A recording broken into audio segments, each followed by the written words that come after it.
Ouf. Alors, bienvenue tout le monde au Centre évangélique de Portneuf et bienvenue aux gens qui sont sur Internet, qui écoutent ce message ce matin. Alors, le message de ce matin va porter sur la fin des temps, mais plus particulièrement sur quelqu'un. Et sur un futur dictateur mondial qui sera le plus grand tyran de tous les temps. Et j'ai nommé l'Antéchrist. Alors, le titre du message, c'est « La venue de l'Antéchrist ». Les dictateurs, la Bible dit qu'il va y avoir des figures de dictateurs, d'Antéchrist. Et l'histoire nous a apporté des personnages comme Staline, Kim Jong-un, Adolf Hitler. Mais ces gens-là ne sont pas comparables au personnage qui s'en vient et qui, à mon humble avis, est présent présentement. Bon. Et je crois que cette personne-là est en coulisses, fait des choses en coulisses depuis plusieurs années, mais va être dévoilée bientôt. Comme, vous savez, je vous l'ai dit, le personnage d'Antéchrist, c'est un copier-coller avec comme Jésus, mais à l'inverse. Comme Jésus est né, comme Jésus a été, s'est révélé, alors qu'il a commencé à prêcher, qu'il a commencé à faire des miracles, qu'il a commencé à faire des guérisons, qu'il a commencé à faire son ministère. Alors, ce personnage-là, cet impie-là, la Bible dit que l'apparition de cet impie se fera avec prodiges et miracles, comme Jésus. Pour faire des prodiges et des miracles, il faut que l'Église soit partie. Ce personnage-là ne peut pas arriver tant que l'Église est là, tant que le Saint-Esprit est là, ou l'action du Saint-Esprit, de le retenir, et ce n'est pas le temps de Dieu. Alors, selon Apocalypse 13, il y a une trinité qui va émerger pendant la grande tribulation qui va durer 7 ans. Alors, Satan va remplir la fonction, entre guillemets, la fonction du faux père. Tout comme le Père a donné toute son autorité à son Fils, Jésus, Satan donnera toute son autorité à l'Antéchrist. Après ça, le faux prophète remplira le rôle du faux Saint-Esprit. C'est une trinité satanique. Le ministère du Saint-Esprit amènera tous les hommes à adorer le Christ. Alors, le ministère du faux prophète sera d'amener l'humanité à adorer l'Antéchrist. Le personnage de l'Antéchrist, il y a plusieurs noms qui ont été nommés dans la parole de Dieu, tout comme Jésus a plusieurs noms. Jésus, Messie, le Sauveur, le Seigneur. Et alors, dans Genèse, chapitre 3, verset 15, on parle de la semence de Satan. Daniel, chapitre 7, verset 8, la petite corne. Daniel, chapitre 9, verset 26, le prince qui viendra. Daniel, chapitre 9, verset 27, le dévastateur. Thessaloniciens, le fils de la perdition. Dans Thessaloniciens, l'homme impie. Puis dans 1er Jean, chapitre 2, verset 22, le nom est donné et l'Antéchrist. Mais la plupart des gens, des spécialistes de la prophétie, vont l'appeler l'Antéchrist. Pourquoi? Parce qu'il est le contraire de Christ. Bien que ce nom n'est pas utilisé partout dans les Écritures, c'est un titre très approprié qui représente le mieux ses intentions. Ses intentions sont d'être l'ennemi de Christ. Alors, l'origine de ce personnage-là, comme Jésus, il va avoir une double origine. Il y a une origine surnaturelle, puis il y a une origine naturelle.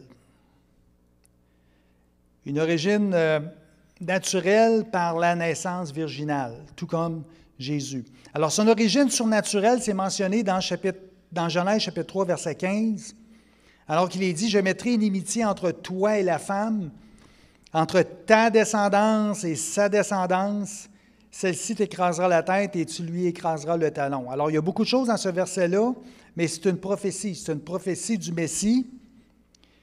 C'est la première prophétie sur la venue du Messie, puis la première prophétie sur l'Antéchrist. C'est Dieu qui parle à Satan. Il dit « Je mettrai l'inimitié entre toi et la femme, entre ta descendance », ça veut dire que Satan va avoir une descendance, et la descendance de la femme. Premièrement, il dit « Je vais mettre inimitié entre toi et la femme ».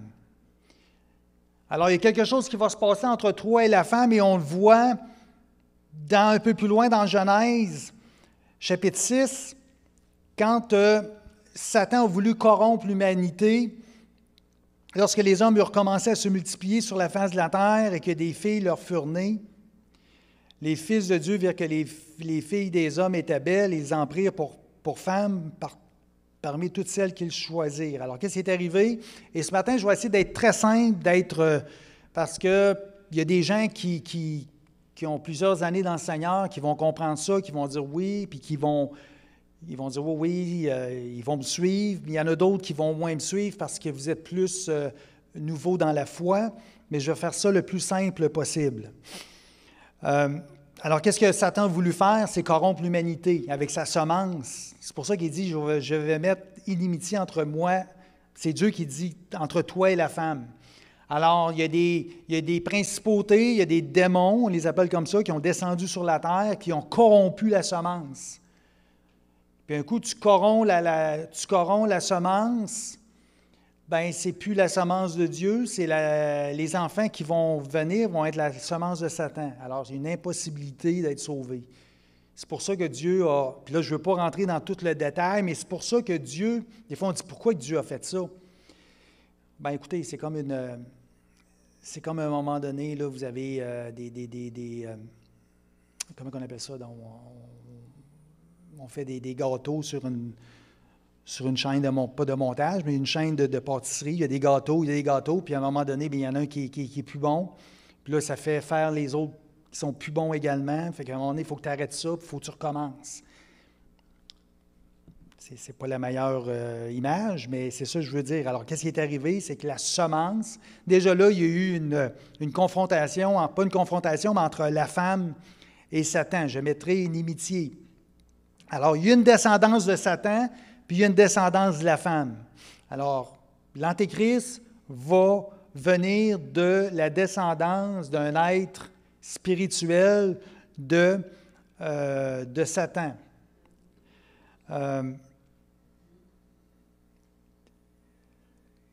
Comme le Saint-Esprit, comme Jésus a été conçu vraiment par le Saint-Esprit, comme Jésus a une origine surnaturelle, l'Antéchrist va avoir une origine surnaturelle, ce qui va faire une partie de sa force, effectivement.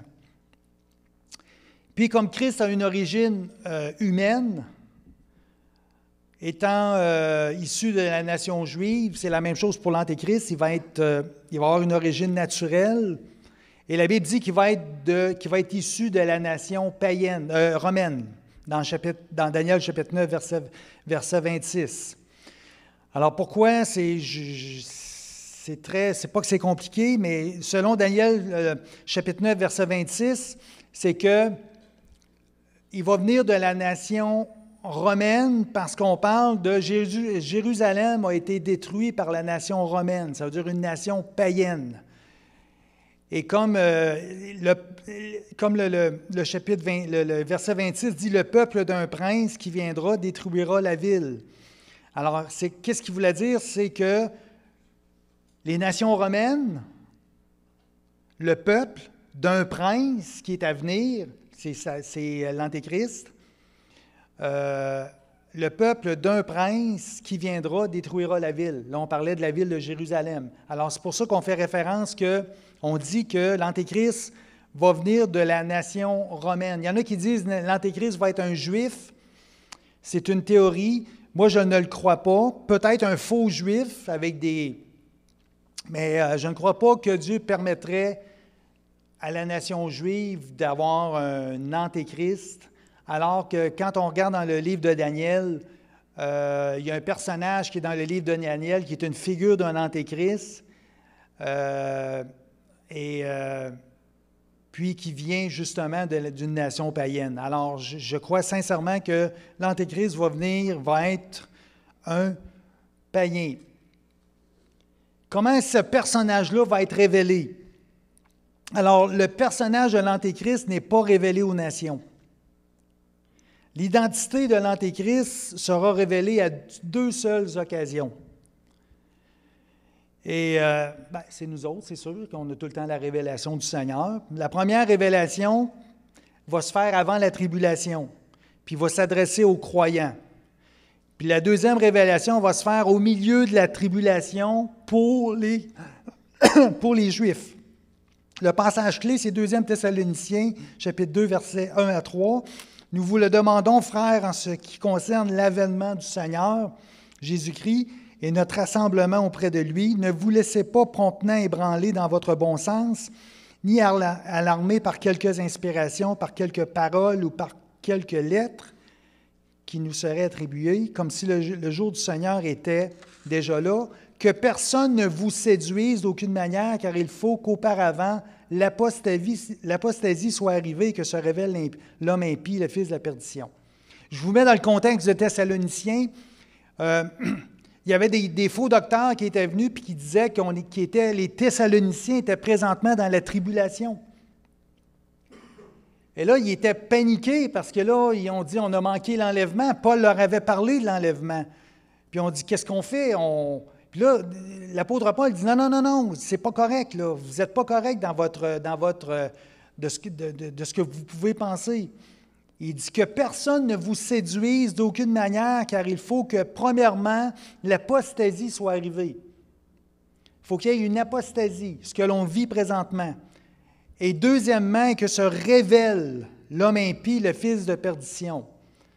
Alors, l'homme impie, le fils de perdition, va se révéler avant la tribulation. Et cette révélation sur l'identité de l'Antéchrist va précéder la tribulation. Ça veut dire qu'il va y avoir des croyants avant la tribulation. Même si l'Église est enlevée, l'Église va être enlevée. Est-ce qu'on peut connaître l'identité de l'Antéchrist? Oui, ça peut arriver. Mais même si l'Église est enlevée, il y a des gens qui vont se reconvertir parce que justement l'Église est enlevée. Et là, ils vont voir, parce que ça va être juste avant la tribulation, ils vont voir l'identité de l'Antéchrist. Et là, on parle du 666 et toutes ces choses-là. Et est-ce que ça veut dire qu'on peut le voir? Oui, on pourrait le voir. Mais ce qui est important, c'est l'apostasie. Il va y avoir une apostasie et présentement, on vit une apostasie.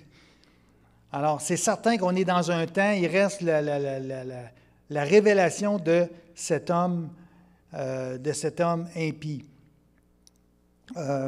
Alors, cet homme-là va apparaître dans le début, un petit peu avant le début de la tribulation. Et frères et sœurs, le temps de la tribulation, ce n'est pas à partir de l'enlèvement. Ce n'est pas ce que Daniel dit. Daniel dit qu'il fera une alliance avec... il fera une alliance pour 1 semaine. Alors, si les tribulations, c'est cette année, c'est à partir de cette alliance que la tribulation va commencer. Les gens disent non, il y a des gens, il y a des enseignants qui vont dire que c'est à partir de l'enlèvement. Non, ce n'est pas à partir de l'enlèvement. Entre l'enlèvement et la tribulation, il peut y avoir 1 mois, il peut y avoir 1 an, il peut y avoir 2 ans, il peut y avoir 5 ans. Alors, c'est quand lui va se révéler, c'est là que, quand ils vont faire une solide alliance d'1 semaine. Alors, on sait que c'est très important, il le fera avec beaucoup. Alors, il va être avec des dirigeants, puis ils vont faire une solide.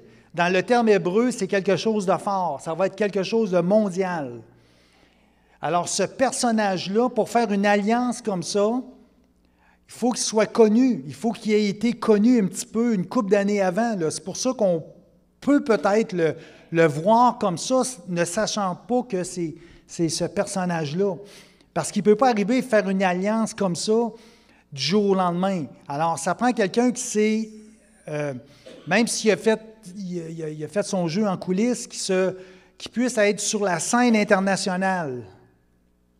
À cause de la solide alliance qu'il va faire, ça va être un personnage clé. Et là, c'est là que... Alors, pour faire une alliance comme ça, puis qu'on voit qu'il va faire une alliance avec Israël en plus, mais la Bible dit qu'il va faire avec beaucoup. Alors, c'est un personnage clé, mais non révélé. C'est un personnage qui n'est pas révélé. C'est un personnage qui va se révéler en plein milieu de la tribulation.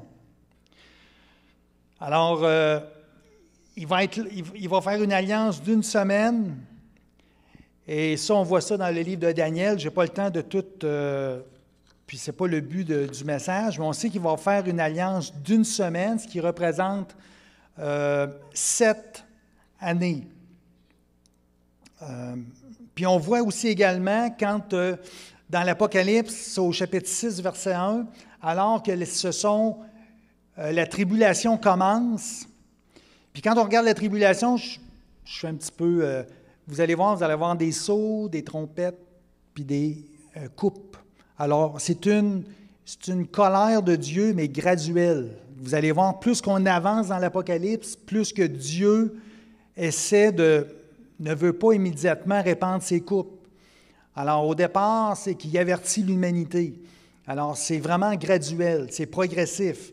Et chapitre 6, verset 1, la Bible dit que quand l'agneau ouvrit un des 7 sceaux, j'ai entendu l'un des 4 êtres vivants dire comme d'une voix de tonnerre, « Voici, je regardais et voici un cheval blanc. Celui qui le montait tenait un arc, une couronne lui fut donnée et il partit en vainqueur et pour vaincre. » C'est le début du ministère, entre guillemets, de l'Antéchrist. C'est Apocalypse chapitre 6, verset 1. Alors on dit, « Voici un cheval blanc. » Alors encore là, ça va être quelqu'un de paix. Ce n'est pas quelqu'un qui a fait une solide alliance, il a une réputation. Puis, il y a un cheval blanc. La seule personne qui peut avoir un cheval blanc, c'est Jésus. Il y a un arc, mais il n'y a pas de flèche. Il n'y a pas de guerre. Une couronne lui fut donnée. C'est une couronne de vainqueur. Il part en vainqueur, puis il veut vaincre. Alors, il va faire des alliances. Il va faire avec les gens, avec les pays. Parce que dans Daniel, la Bible dit que l'Antéchrist va venir de 10 royaumes. La Bible dit qu'il va y avoir un gouvernement mondial. Du gouvernement mondial, il va y avoir 10 royaumes et 10 cornes. Et l'Antéchrist, c'est la petite corne qui va sortir de 10 royaumes. Alors, c'est un personnage qui va être très connu.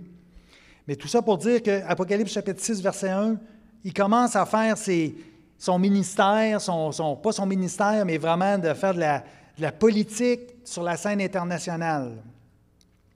Alors, il veut vaincre. Il a fait une alliance de 7 ans. Il veut se faire connaître. Il veut faire des conquêtes. Et pour amener les gens vraiment à le regarder, à le suivre. Et un peu plus tard, la Bible dit qu'il va y avoir des royaumes. Il y a 10 royaumes, mais il y a des pays qui vont le laisser tomber, puis il y a des pays qui vont prendre contrôle. Alors, très important, le traité qu'il va faire de 7 ans, qui va marquer le début de la tribulation. Puis deuxièmement, sa conquête mondiale. Ça va être quelqu'un qui va faire une conquête mondiale. Alors, son origine surnaturelle va lui permettre vraiment, va lui donner accès à toute l'œuvre de l'ennemi, toute l'œuvre de Satan. Alors, la Bible dit, quand la Bible dit que l'apparition de cet impie va se faire avec prodiges et miracles, il va avoir vraiment, ça va être des choses, il va faire des choses extraordinaires parce qu'il y a vraiment la puissance la puissance de son faux père. Alors, c'est pour ça que les gens vont être séduits. Alors, l'Église ne sera pas là, les gens vont être séduits par ce personnage. Il va avoir une domination politique et même religieuse. Alors, il y a beaucoup de passages qui montrent sa puissance. Dans Daniel, chapitre 8, sa puissance s'affermira, mais non pas par sa propre force. Il fera d'incroyables destructions, réussira dans ses entreprises et détruira les puissants et le peuple des saints. À cause de sa prospérité et du succès de ses ruses, il aura de l'arrogance dans le cœur. Il détruira beaucoup d'hommes qui vivaient tranquilles et s'élèvera contre le chef des chefs. Mais il sera brisé sous l'effort d'aucune main. Il sera brisé, ça veut dire que c'est Jésus qui va pouvoir l'arrêter. Je sais que c'est beaucoup de choses, mais il va avoir des forces obscures, il va être dans l'occultisme.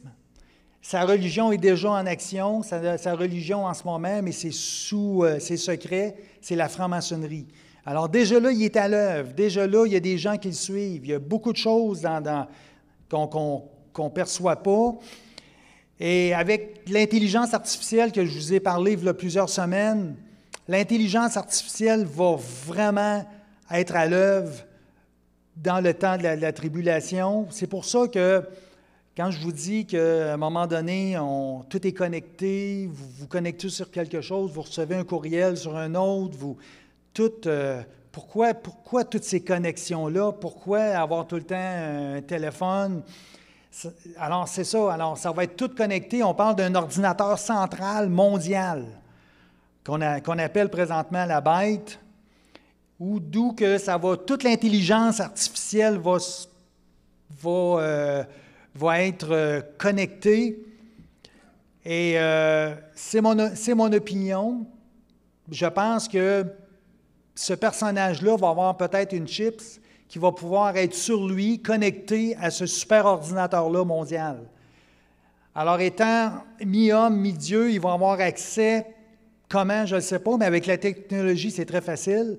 Il va être capable de savoir beaucoup de choses. C'est pour ça que ça va être facile, après ça, pour la persécution dans le temps. Ça ne se fera pas seulement par lui, mais tout le déploiement de la technologie aujourd'hui, des ondes électromagnétiques, ça va être possible. Puis là, je ne veux pas trop rentrer là-dedans, mais il y a une grosse probabilité avec l'intelligence artificielle. Alors, ça va être un pouvoir occulte avec l'intelligence artificielle, avec l'œuvre de l'ennemi, de Satan. Alors, il va avoir un pouvoir, il va avoir un accès à beaucoup de choses. Et ça va lui prendre ça aussi pour vraiment faire tout ce qu'il y a à faire, détruire le peuple d'Israël et détruire les chrétiens et de pouvoir faire des ruses, avoir parce qu'on sait que Satan, l'Antéchrist ne peut pas être partout, même s'il est surnaturel, il est naturel, il ne peut pas avoir accès à toutes choses.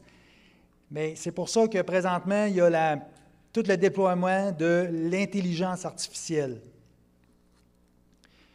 La Bible dit que le roi fera ce qu'il voudra. Il y a beaucoup de choses dans la parole de Dieu. Des fois qu'on pense, puis qu'on dit, bon, on lit ça, mais il y a un verset, là, frères et sœurs, ça peut représenter des fois des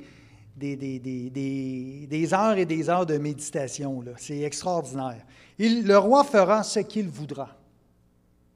Il fait ce qu'il veut. Il s'élèvera, il se glorifiera au-dessus de tous les dieux, il dira des choses incroyables contre le Dieu des dieux. Il prospérera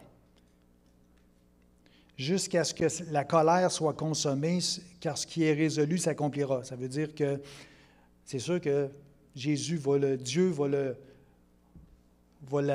l'envoyer dans les temps de feu, il va l'arrêter, mais il va se servir de lui. Malheureusement, c'est le plan de Dieu, c'est des choses qu'on ne peut pas comprendre, c'est un plan surnaturel, c'est un plan divin, mais Dieu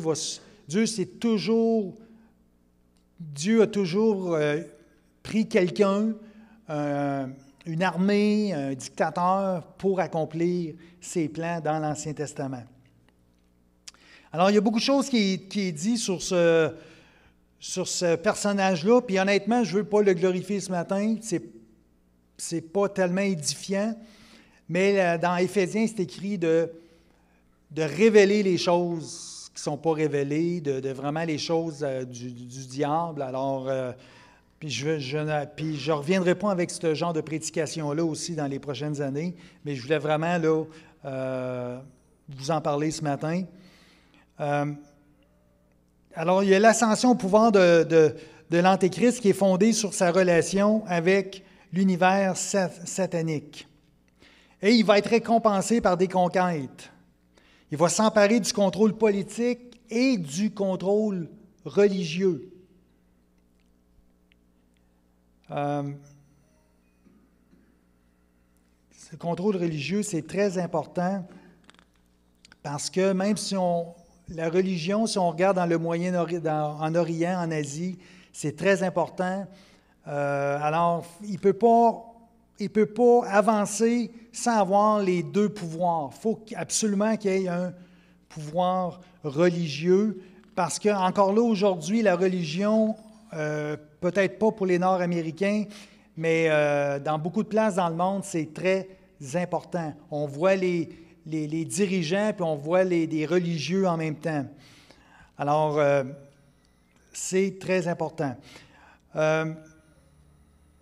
Alors, il va prendre le contrôle politique, puis il va devenir l'unique dirigeant mondial.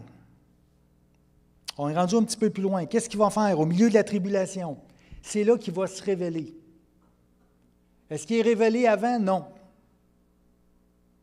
C'est sûr qu'il va faire des conquêtes, c'est certain on va se poser des questions, mais écoutez, là, le point central, puis je vous l'ai dit, c'est tout le temps Israël. Mais pendant ce temps-là, ils vont construire le temple. Alors, si Israël est de son côté, alors c'est certain qu'il va y avoir il n'y a personne qui va pouvoir l'arrêter. La seule personne qui aurait pu l'arrêter, c'est Israël. Ça ne veut pas dire qu'ils vont être d'accord, mais les dirigeants d'Israël vont permettre la reconstruction du temple. Alors, il faut que ça soit solide. Et justement, pendant la première moitié de la tribulation, il va tout faire, il va faire un déploiement de tout ce qu'il veut faire jusqu'au milieu de la tribulation. Et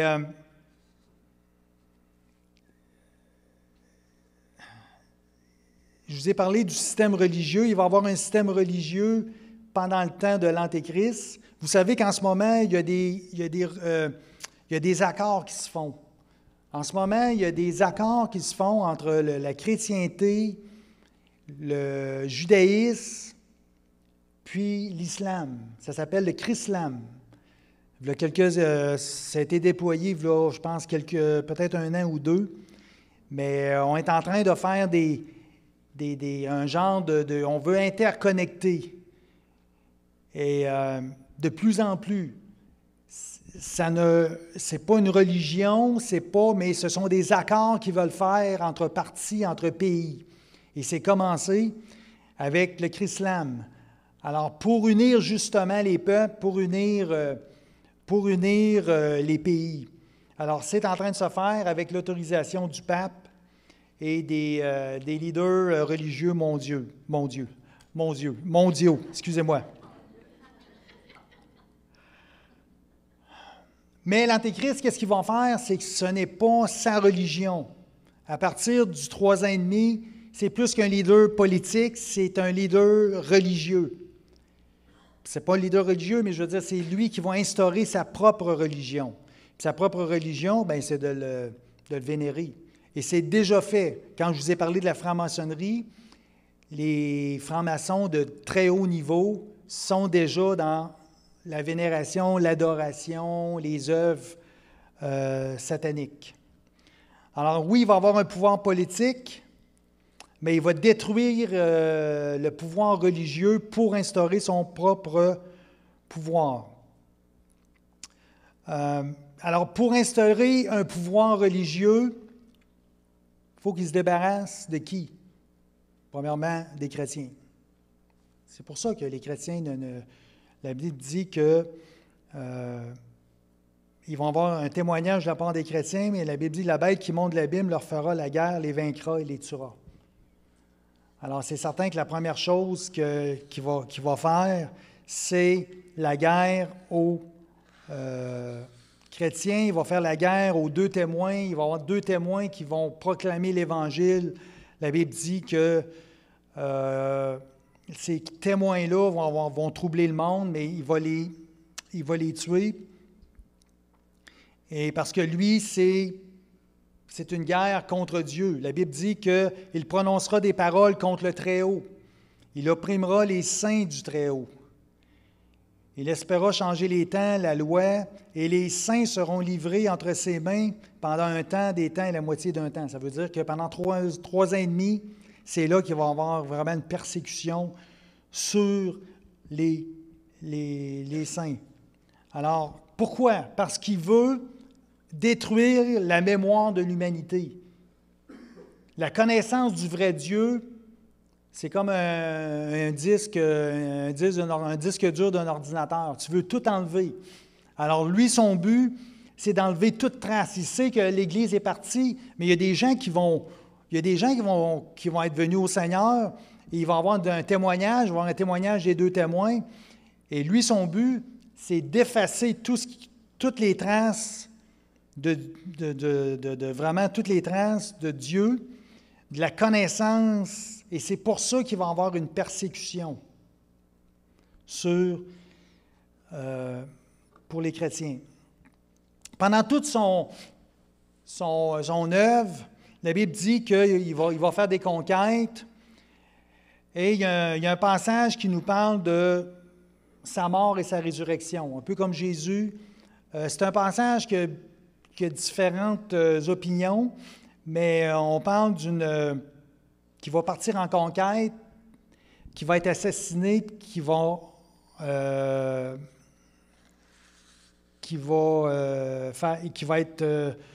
une résurrection. Alors, c'est pour ça que les gens vont être dans l'étonnement, avec les prodiges et les miracles. C'est pour ça qu'ils vont le suivre. Et un peu plus loin, on voit que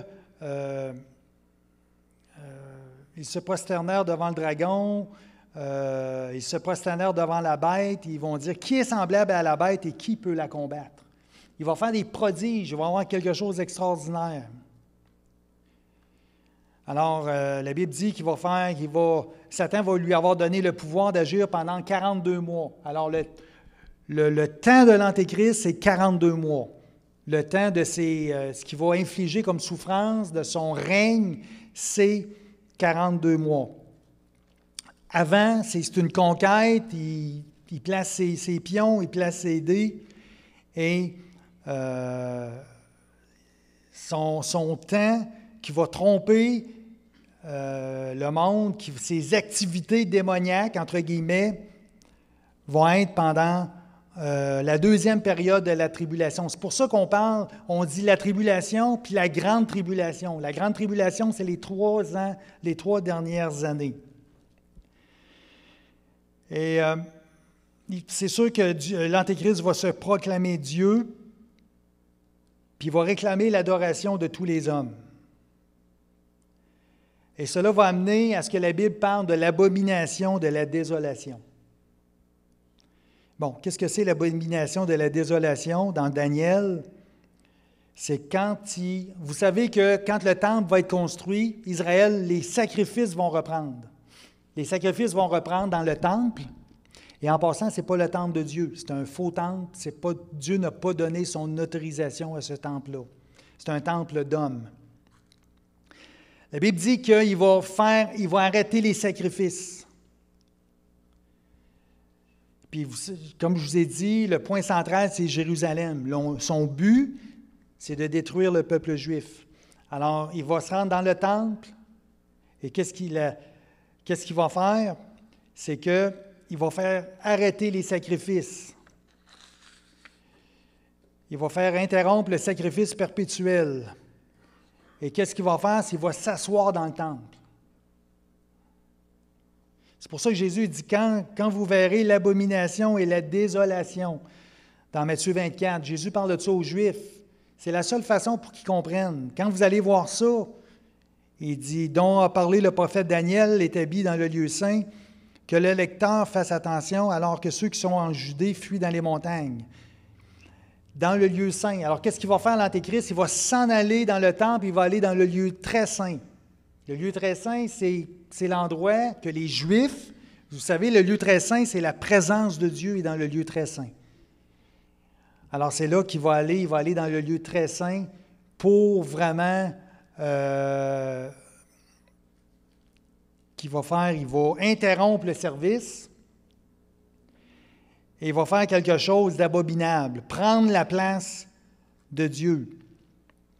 Alors, c'est pour ça que Jésus a mis en garde Israël. Quand vous allez voir ça, parce qu'ils ne le verront pas avant, quand vous allez voir ça, fuyez, allez-vous-en. C'est là que le Seigneur va permettre à un certain nombre d'Israélites, de Juifs, de se cacher.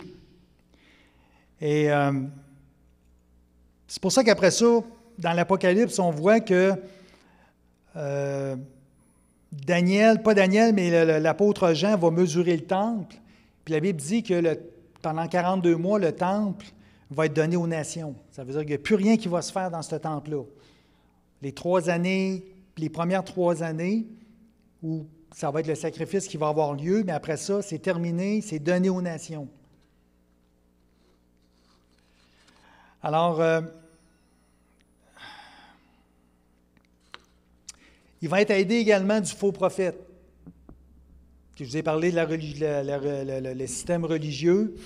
Alors, pourquoi? Ça prend une trinité satanique. Le faux prophète va être sur place pour justement l'aider à instaurer sa divinité, que les gens puissent... Alors, le faux prophète va faire des prodiges et des miracles également pour vraiment conduire les gens à l'adorer. Il faut bien comprendre que c'est un temps très noir, c'est un temps qui va être très difficile. Les gens vont être vraiment là, séduits par toutes ces choses-là. C'est difficile des fois à comprendre parce qu'il y a l'action, le Saint-Esprit est à l'œuvre, il y a les révélations, il y a des choses qui sont retenues présentement à cause de l'Église.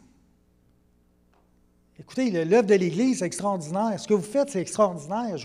J'espère que le Seigneur va permettre que je vous parle de votre position et qu'est-ce que vous avez, l'autorité que vous avez, puis la position en Christ que vous avez, puis tous les privilèges du croyant.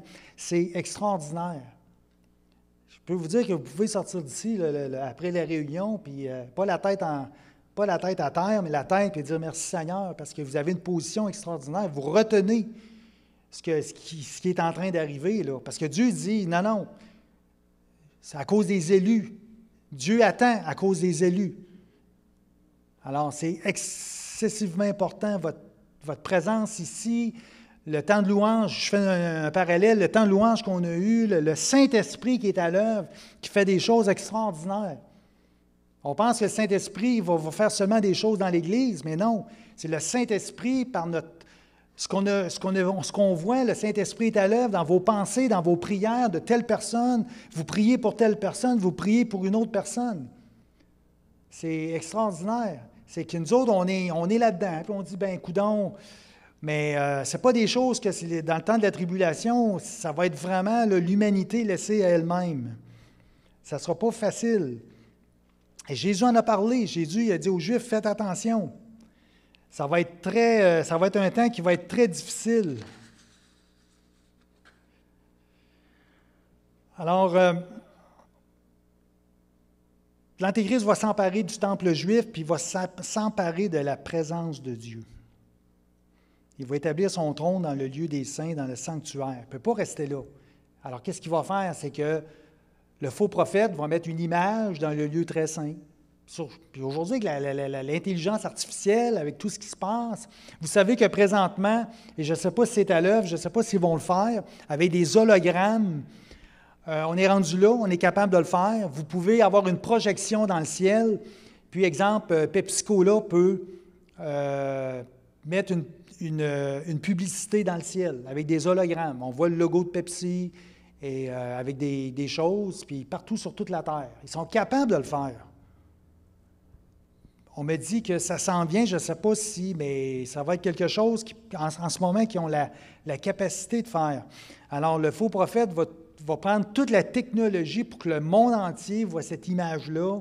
Et est-ce que c'est par des hologrammes, c'est par Internet? Il y a beaucoup de choses ils vont avoir beaucoup, beaucoup de technologie. Et comme j'ai dit tout à l'heure, l'avènement de l'impie se produira par la puissance de Satan avec toutes sortes de miracles, de signes et de prodiges mensongers, des séductions, et pour ceux qui périssent. Il y a des gens qui vont périr dans les tribulations à cause de ce personnage-là. Et Dieu va le permettre. Parce que la Bible est claire, il y a des gens qui ne voudront pas se repentir, même avec tout ce qu'ils vont voir. Alors, la Bible dit qu'ils n'ont pas reçu l'amour de la vérité. Beaucoup de gens pensent que les personnes qui vont être sauvées dans les tribulations, c'est tous des païens. C'est tous des gens qui vont accepter le Seigneur, puis oui, mais il va y avoir beaucoup de gens qui vont être chrétiens. Je ne vais pas rentrer dans les détails, mais qui vont avoir eu la connaissance de Dieu. Je pense personnellement qu'il va y avoir des rétrogrades. Il y a des gens qui, la semence que vous donnez, quand vous parlez de Jésus, quand vous parlez, c'est une semence. La Bible dit que non, tout ce qui arrive, toute la semence, ça porte tout le temps du fruit. Alors, il y a des gens qui vont se rappeler de ce que vous avez dit, qui vont dire, ah ben. Alors, il y a beaucoup de personnes qui vont accepter le Seigneur dans la tribulation, et c'est des gens qui ont une semence, c'est des gens qui ont suivi le Seigneur peut-être pendant un certain temps, c'est des gens qui n'ont pas consacré leur vie, mais ça va être ça, là. Alors, ne désespérez pas pour des gens que vous connaissez dans votre famille, des amis qui disent non, ils ne sont pas sauvés. Non, Dieu a un plan. Ça ne sera pas facile, ils vont peut-être être sauvés au prix de leur vie, mais c'est ça qui va arriver. Il y a beaucoup de personnes qui vont être sauvées dans le temps de la tribulation.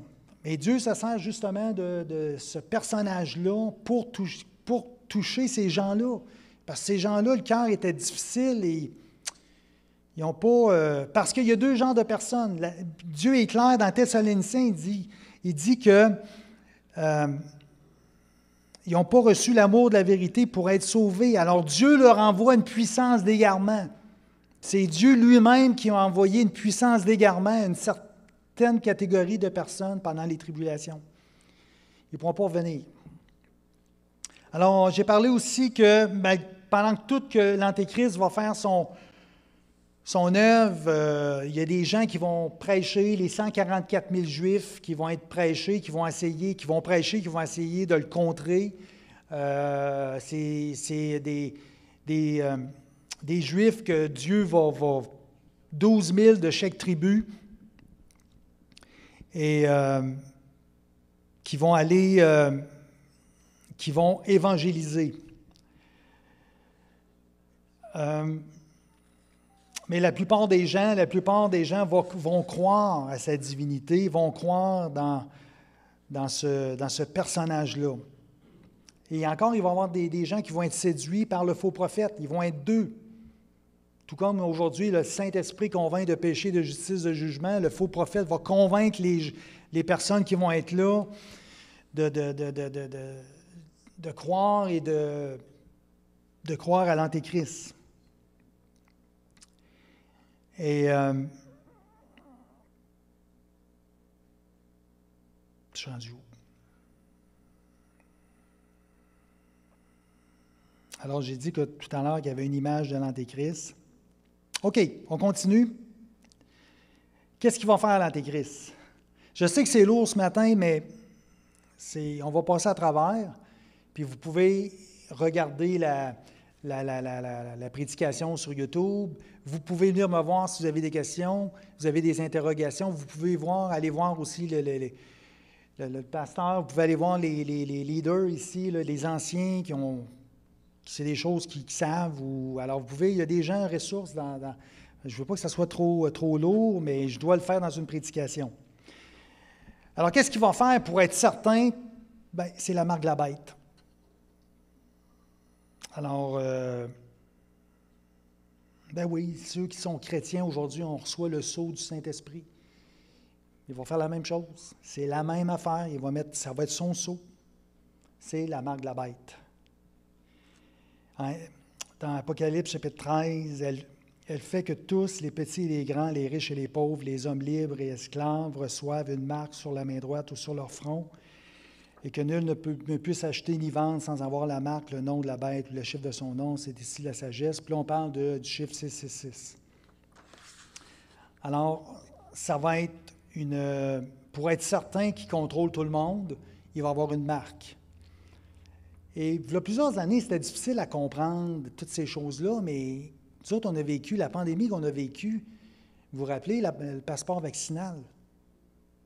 Je ne vais pas revenir là-dessus, mais vous savez, le passeport vaccinal, à un moment donné, tu ne pouvais pas aller dans un resto, tu ne pouvais pas aller au gym, tu ne pouvais pas aller à l'église. À un moment donné, c'était à l'église. Walmart, je sais que Walmart, à un certain moment, ils ont dit que ce serait peut-être le temps de mettre le passeport pour les gens qui veulent acheter chez Walmart. Alors, il restait quoi? Il restait les marchés d'alimentation. Puis s'il avait dit marché d'alimentation, bien écoutez, vous n'avez pas votre passeport, vous ne pouvez pas rentrer. On le comprend aujourd'hui, on le comprend ça, parce qu'on l'a vécu. Alors, c'est la même chose dans ce temps-là. Il va y avoir une marque, il va y avoir sur la main, sur le front. C'est une marque, c'est une étampe, Quand il parle d'une marque, c'est pour bien comprendre. Mais ça peut être plusieurs choses. Alors, pour vraiment avoir... ça va être la seule façon d'acheter ou de vendre. Alors, ça va être la seule façon d'avoir cette marque-là pour gagner ta vie. Puis on le voit présentement, on parle de monnaie numérique. Ça s'en vient. Encore une fois, je suis allé à la banque cette semaine, puis la banque n'avait pas de sous. Puis de plus en plus, la monnaie numérique arrive.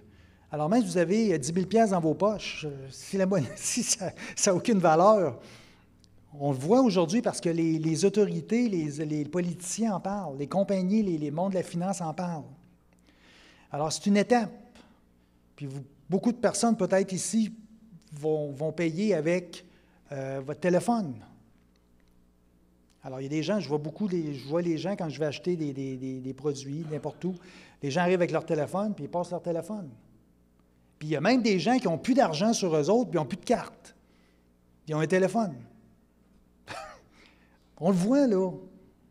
Puis là, à un moment donné, j'avais vu quelqu'un, j'ai dit, « Ouais, mais ton téléphone, si les batteries sont... » « Ah non, il est tout le temps chargé. » Bon, il est tout le temps chargé, mais si tu n'as pas de téléphone, qu'est-ce que tu fais?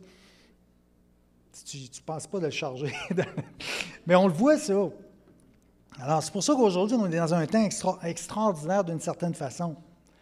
Alors, ceux qui n'auront pas la marque, bien, ils vont... Puis avec cette marque-là, bien, encore là, ils vont pouvoir tracer, puis le téléphone va être rendu dans... C'est un outil... C'est exceptionnel, ce téléphone-là. Là. En ce moment, là, les gens... C'est de la technologie, là. Alors, la marque de la bête, ça va être une technologie que les gens vont avoir, puis ils vont être traçables. Vous savez, si vous mettez votre position là-dessus, à un moment donné, tu rentres dans ta voiture, moi je rentre dans ma voiture, puis là, ça me dit, bien là, vous allez à telle place. Puis effectivement, je m'en vais à telle place, telle adresse. Puis quand je pars de cette adresse-là, elle me dit, bien là, tu t'en vas à telle place. Puis là, effectivement, j'y vais aussi. Pourquoi? Parce qu'ils ont tout enregistré, mais... Ça n'a pas de sens. Alors, ceux qui ne vont pas vouloir avoir cette marque-là, ça va être difficile.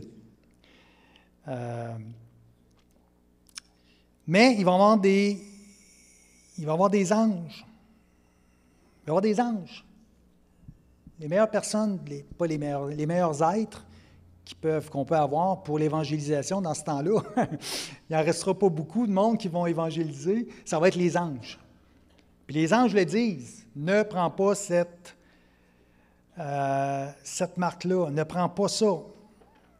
Puis si quelqu'un se prosterne devant la bête et son image et reçoit une marque sur le front, sur la main, il boira lui aussi du vin de la fureur de Dieu, versé sans mélange dans le couple de sa colère, et sera tourmenté dans le feu et le foudre. Et la foudre. Non, et le foudre. Alors moi, j'ai réfléchi. La grâce de Dieu, c'est inconditionnel. Tout le monde, peu importe ce que vous avez fait, quelqu'un a fait, peut venir au Seigneur. Vous savez, la grâce de Dieu, c'est quelque chose qu'on ne peut pas comprendre. Puis je me dis, pourquoi que les anges font pourquoi il y a un avertissement? Pourquoi Dieu, tu ne peux pas sauver? À fin de compte, c'est seulement une marque. Je veux dire, tu as une marque dans la main, mais Seigneur, je t'accepte. Et ça, c'est mon hypothèse. Ça vaut ce que ça vaut, mais ça vaut quelque chose. C'est que la marque va être plus que ça. La marque, avec la technologie qu'ils ont aujourd'hui, l'intelligence artificielle, la marque peut être une injection. La marque peut changer ton ADN. Rappelez-vous ce que Jésus a dit. Il en sera de même à l'avènement du Fils de l'homme comme au temps de Noé. Alors, au temps de Noé, qu'est-ce qui est arrivé? C'est que Dieu a changé l'ADN. Pas Dieu, mais Satan a changé l'ADN des gens. Alors, les gens étaient quoi? Dieu dit, pourquoi je fais ça? Parce que les gens sont portés vers le mal. Alors, c'est ça qui va arriver. C'est une hypothèse qu'avec la technologie aujourd'hui, on peut changer l'ADN d'une personne et l'amener à penser à d'autres choses, à seulement que le mal. Et ça peut être une ADN, ça peut être une marque qui a l'ADN de Satan. Là, ce matin, je vais dans les choses profondes. Et je sais que vous êtes profonds. Mais je ne pourrais pas prêcher ça dans certains endroits. Et si vous ne voulez pas me suivre là-dessus, il n'y a pas de problème, là. La seule façon que quelqu'un ne peut pas accepter le Seigneur, c'est son ADN. C'est d'avoir l'ADN de l'ennemi à cause de Genèse 6. C'est impossible. Parce que Dieu permet, Dieu est Dieu. Mais c'est la seule chose que je vois parce que Dieu est clair et ce sont les anges qui vont annoncer ça. Ce n'est pas les 144 000 Juifs. Pourtant, Dieu dit, les 144 000 Juifs, là, je les ai mis à part. C'est des Juifs qui n'ont pas ci, ils n'ont pas fait ci, ils n'ont pas fait ça, ils n'ont pas fait ci. C'est des gens, c'est des saints. Mais il dit même, c'est pas assez, ou probablement que ces Juifs-là sont morts. Ce sont les anges. Et les anges sont très clairs. Et c'est ça qui va faire en sorte qu'il y a des gens qui ne prendront pas la marque. Mais ceux qui vont la prendre, il n'y a aucune possibilité de rédemption. C'est ça. Alors, c'est clair, tu ne pourras jamais être sauvé. Alors, le salut va être disponible, ceux qui n'auront pas la marque. Alors, la marque de la bête. Alors, c'est un point de non-retour, frères et sœurs. C'est la colère de Dieu, c'est les coupes, puis pendant ce temps-là, ça va être les coupes du jugement de Dieu. Et plus que vous allez dans l'Apocalypse, plus vous arrivez dans le temps de la marque de la bête, vous voyez la colère de Dieu qui est de plus en plus grande. Alors, ce n'est pas pour rien. On commence avec une colère, quelque chose qui arrive, et Dieu, tranquillement, commence à mettre son pied, puis commence à arriver tranquillement. Mais quand vous arrivez à la marque de la bête, on ne joue plus, là. Là, Dieu, c'est clair, Dieu avertit, puis il avertit même avec ses anges. Et même, on le voit plus loin, quand Dieu dit « Allez verser sur la terre les 7 coupes de la fureur de Dieu ». Alors, qu'est-ce qui va arriver? Les gens qui vont avoir pris la marque de la bête vont souffrir énormément. Énormément. Alors, on arrive à la fin de la chute de l'Antéchrist. Alors, ça va se faire à la bataille qu'on appelle d'Armageddon. Et il va y avoir un... Est-ce que ça va être la Troisième Guerre mondiale? Moi, je pense que oui.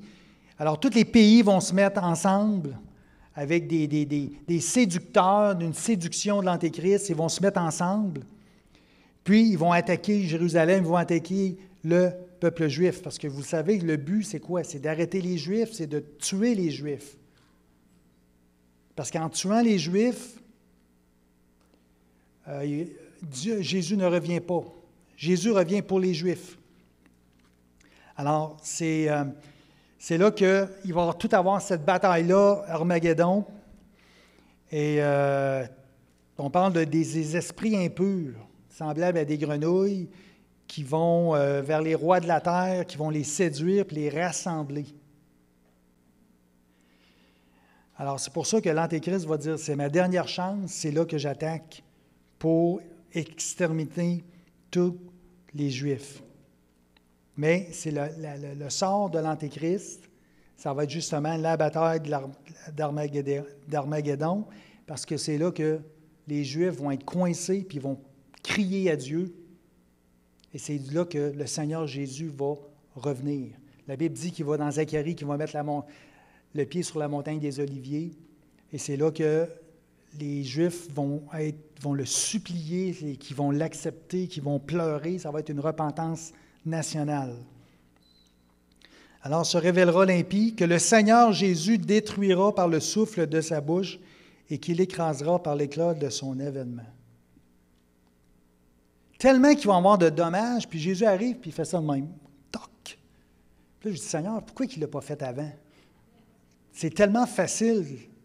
Qu'est-ce qu'il va... Il va tellement infliger des choses au monde, mais c'est le plan de Dieu, c'est le plan pour les Juifs, c'est pas pour nous. Nous, on n'est pas là. On est quelque part en train de causer, de prendre une petite boisson, puis manger un buffet, puis... Excusez-moi, c'est ça. C'est pour ça que l'Évangile est très important. Alors, c'est ça qui va arriver.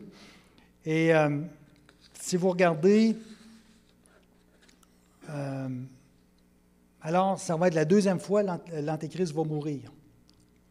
Puis il va mourir à la bataille d'Armageddon. Alors, il y a plusieurs passages dans Ésaïe que je n'ai pas le temps de regarder. Et ce grand roi-là, entre guillemets, cet impie-là, va inaugurer le lac de feu. Lui puis le faux prophète. Il n'y a personne qui va rentrer là. Ça va être les deux seuls personnages qui vont rentrer dans l'étang de feu. Et il y a des passages que je n'ai pas le temps de vous dire. Et la Bible dit que ce qu'on voit dans Ésaïe, c'est que le corps de l'Antéchrist va être étendu, piétiné par ses propres soldats qui battent à la retraite. Puis, les passages disent que tous ses propres soldats, même là, ils vont être dans la consternation. Et à cette bataille-là, ça va être un sacrifice. On revient tout le temps dans les sacrifices. Je vous laisse avec ça. Ça va être un sacrifice. La Bible dit que c'est les oiseaux qui vont se régaler du sang des gens qui vont avoir péri. Alors, c'est un sacrifice, mais à l'envers. Avant, c'était les animaux. On sacrifiait les animaux pour l'homme. Mais là, ça va être un sacrifice d'homme que Dieu va permettre. Alors, Satan va être détruit. Et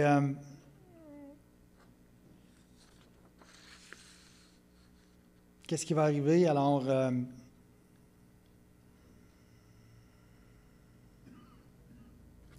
comme Christ a été le premier fruit de la première résurrection, le premier homme, Jésus a été le premier fruit de la première résurrection. Mais la Bible dit malheur à la deuxième résurrection, mais l'Antéchrist va être le premier fruit de la deuxième résurrection.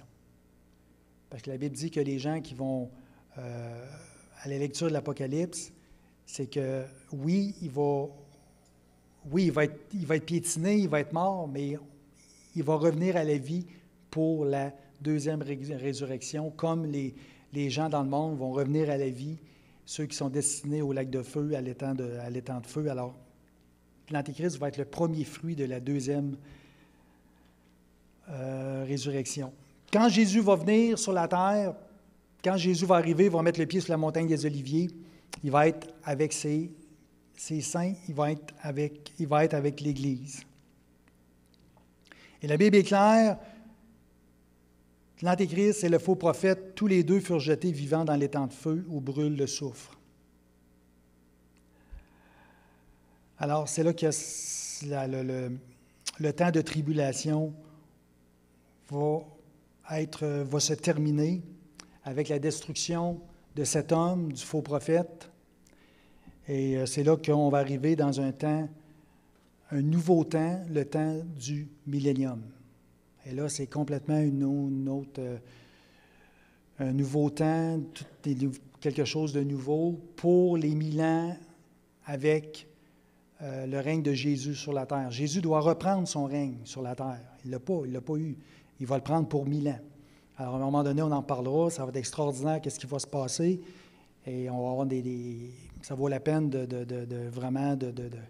Alors, c'est ça, ça vaut la peine justement de continuer, frères et sœurs, même si ce n'est pas facile.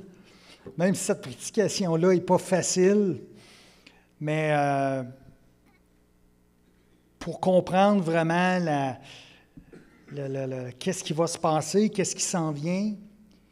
Puis le rôle qu'on a à jouer là-dedans aussi, le témoignage qu'on fait, l'évangélisation, d'avertir que l'Église soit avertie de ce qui s'en vient, de ne pas être oisif, vraiment d'être à l'œuvre. Parce que ça s'en vient, frères et sœurs. La technologie qu'on connaît présentement, c'est la technologie des 7 années de tribulation. Alors, on pourrait rentrer dans cette technologie-là, on pourrait rentrer dans la technologie de la tribulation demain matin, puis c'est la même chose. Alors, c'est un temps vraiment qui va être difficile, mais je devais comme je m'étais dit que je devais parler de quelque chose sur la fin des temps, on devait savoir qui est notre ennemi. Quand on sait qui est notre ennemi, quand on sait qu'est-ce qui s'en vient, vous savez qu'on est plus fort. On est encouragé. C'est pour ça que l'Apocalypse a été écrit dans la Bible, parce que les chrétiens avaient beaucoup de tribulations. C'était difficile. Alors, il voulait leur donner une espérance. Alors, c'est une prophétie, c'est des choses qu'ils ont données à l'Église dans le temps pour qu'elle soit plus forte, pour savoir qu'est-ce qui s'en vient.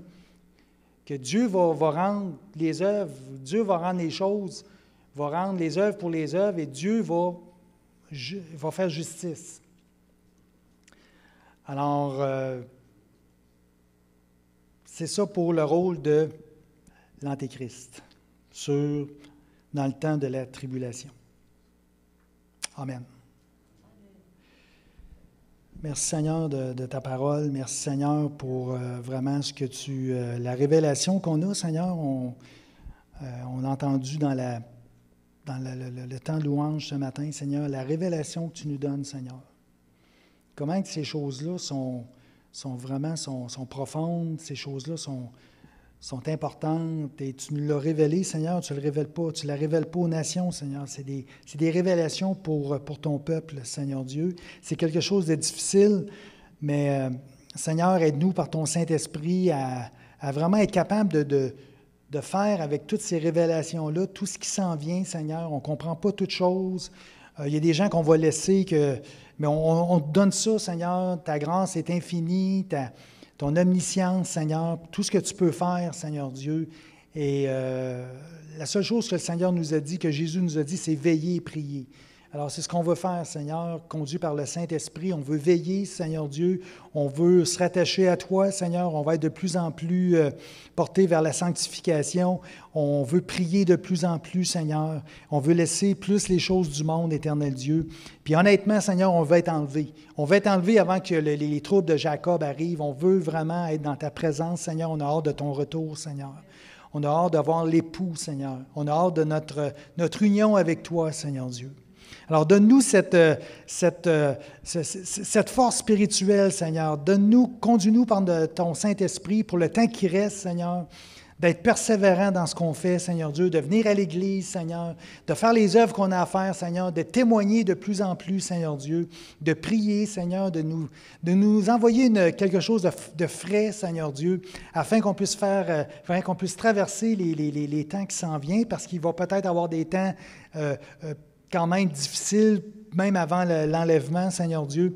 Alors, on veut te remercier pour l'œuvre que tu fais. On veut te remercier, Seigneur, d'être notre soutien.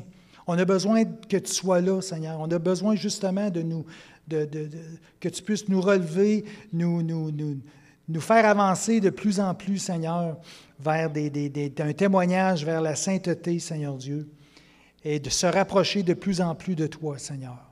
On te remercie, Seigneur, pour toutes choses. On a prié dans le nom de Jésus. Amen. Alors, frères et sœurs, profitez de votre journée, digérez soyez bénis, prenez pas ça à cœur, trop à cœur. Venez pas me voir nécessairement pour m'engueuler, mais soyez bénis, Saint-Esprit fait une œuvre extraordinaire et il y a des révélations et on remercie le Seigneur pour ça. Et c'est ça. Ayez un bon dîner. Puis que le Seigneur vous bénisse la semaine prochaine. Amen.